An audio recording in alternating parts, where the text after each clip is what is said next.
Hello everyone, my name is Allie, and welcome to my channel. We are back with Mystic Destiny Serendipity of Aeons, Takumi's Route, Part 2. So, let's go. A strange burning sensation builds in my chest. I can barely breathe. My ears ring so loud that I can barely hear myself think. I want to claw at my chest to stop the burning. Something shifts inside me, and my whole body starts to tingle. No. Not again. Please, not again. I force myself to sit up. The lights flicker as I move. Oh, got a hiccup. Okay. Hot and cold. I can't stop shivering. Gasping for breath, I push myself up, stumbling as I take a step forward. I lean against the wall to hold myself up. Everything around me seems to shake as I move through the room. Even speaking feels like a struggle. I hear something shatter behind me. I need to stop this. I fumble around in my pockets with a single thought in mind. I need help. I can hear something fall and break out in the living room. I rest my back against the wall. With shaky fingers, I call the only person who I can think of to help me. Tears drip onto my smartphone screen. I don't know what I'm feeling anymore. All my emotions are so tangled together that I can't tell sadness from anger, joy from pain. I need to reach out to Takumi. He's the only one who might be able to help without tying me down. I press call and quietly listen to the endless ringing on the other end of the phone. Or line, whatever. It keeps on ringing. Once, twice. He's not picking up. Pick up. Come on, pick up. It rings and rings, but there's no answer. The call ends before it can even begin. I stare down at my phone. My hands shake so much that I can barely hold on to it. What do I do now? I close my eyes and focus on my breathing. In and out. In and out. The massive miasma of emotion weighs down on me. I can barely breathe.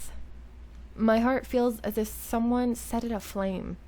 How do I can't take this. I need to think about something else. Anything else. My thoughts turn to my little sister, and I desperately cling to the image of her happy smile in my mind. Ko. I wonder how she is doing. I wonder how school is for her. Memories of the last time that we got to spend together as a family brings forth an image I wanted to avoid. Mommy. Those green eyes staring down at me, so vivid and bright, yet so completely cold and void of emotion. A similar sort of coldness behind Professor Kazuma's eyes, ones that told me I wasn't getting a choice in my own fate. A sharp pain pierces through my heart at the thing I had been trying not to think about. I don't have a choice in any of this. No one gave me one. I feel what little control I had over myself begin to slip from my grasp.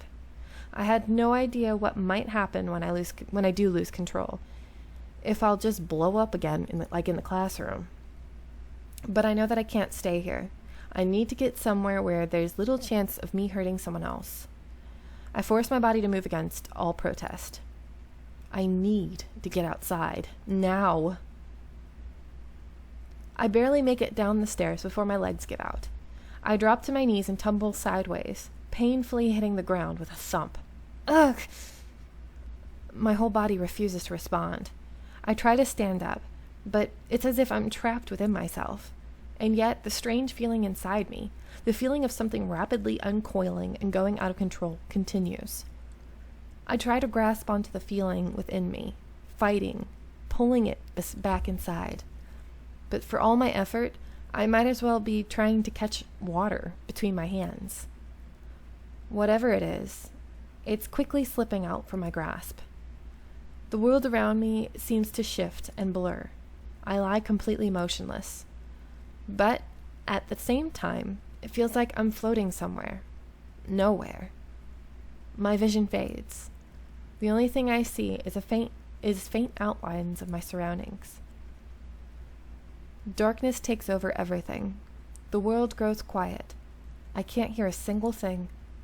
I feel my consciousness begins being smothered, bit by tiny bit.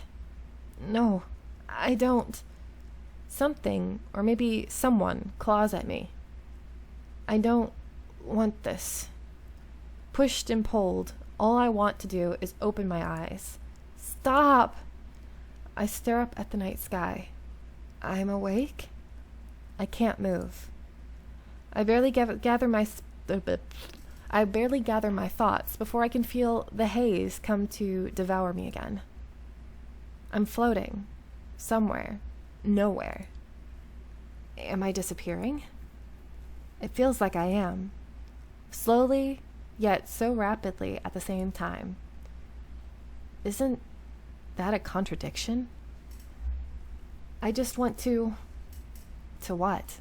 What do I want? To stop? To be me? I want to come back to myself. I want to go back.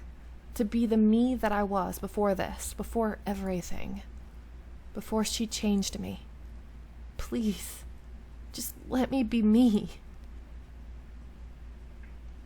I open my eyes to see someone in a pair of heavy black boots move towards me. The footsteps look heavy, but they make no sound. Instead, it seems my heart beats away like a drum to fill in the silence left behind by the footsteps. I can only watch as the person gets closer to me. No, please.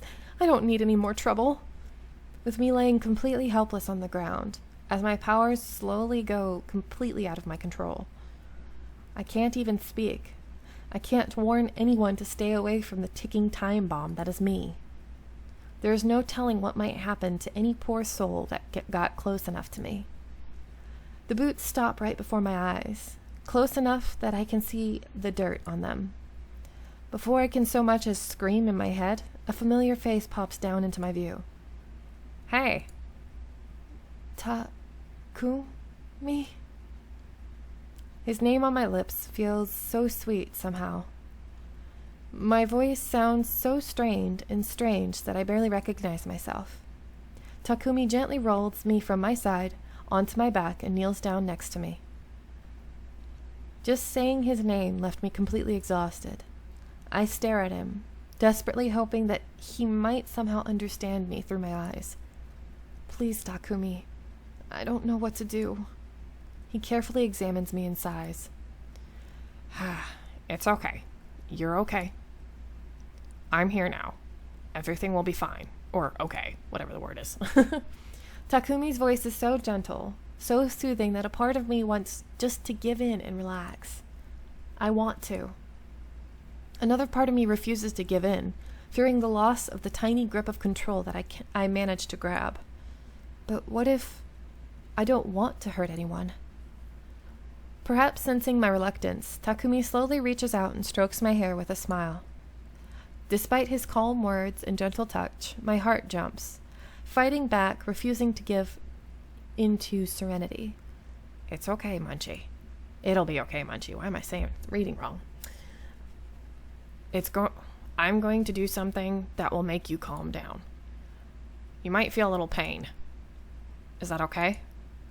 I nod, somehow pulling myself together long enough to give an answer. Inner turmoil... What the frick did I just try? Turmoil? Inner turmoil, jeez, be damned. Above all, I get the feeling that I can trust in Takumi.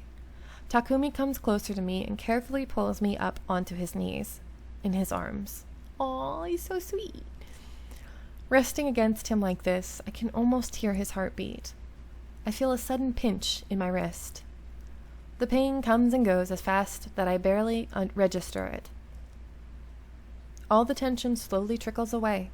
The world starts to feel a little fuzzy, but I don't want to let go just yet. My breathing is heavy, but it no longer feels like a struggle. Whatever it is Takumi did to me, I start to regain control of my body, even with my consciousness slowly slipping away. I look up at Takumi as he lies me back down on the ground. With his face so close to me and no impending doom looming over me, I take in every little detail of his face. The feeling of familiarity comes rushing back to me, but I can't quite put my finger on it. I almost write it off as me only feeling that way towards him because we already met a few times. Because he helped me when I fell out of the sky. But it's different somehow. Why do I trust him so easily? Why do I feel like I know him? Takumi moves to stand up and my body reacts on its own, grabbing onto his jacket sleeve. I want to say it, but the words don't come out. Don't leave me. Don't worry. I'm not going anywhere. He gently kneels down again, with his back facing me this time. Takumi pulls my arm over his shoulder and my legs around his waist.